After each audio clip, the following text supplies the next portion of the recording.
અંબાજીમાં મુખ્યમંત્રીના કાર્યક્રમમાં વિરોધ થાય તે પહેલા જ તાંતાના ધારાસભ્ય કાંતિ ખરાડીને નજરકેદ કરાયા હોય તે પ્રકારનો દાવો અમીરગઢ પોલીસે સવારથી જ નજરકેદ કર્યાનો આરોપ છે। ગઈકાલે 89 પરિવારને વળતર મુદ્દે એસપી ધારાસભ્ય વચ્ચે બોલાચાલી થઈ હતી અને અંબાજીમાં આજે મુખ્યમંત્રી આવવાના હોવાથી રજૂઆત કરવા જવાના હતા, પરંતુ ધારાસભ્ય કાંતિ ખરાડીને નજરકેદ રાખવામાં આવ્યા હોય તે પ્રકારના ઘટના છે।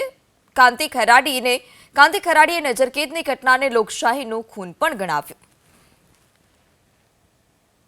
એસપીના કહેવાથી સ્થાનિક પોલીસ બંદોબસ્ત રાખીને અમને નજરકેદ કરવામાં આવ્યા છે, પણ હું જ્યાં સુધી માનું ત્યાં સુધી અમને કેટલા દિવસ સુધી ક્યાં સુધી આ લોકો નજરકેદ રાખશે?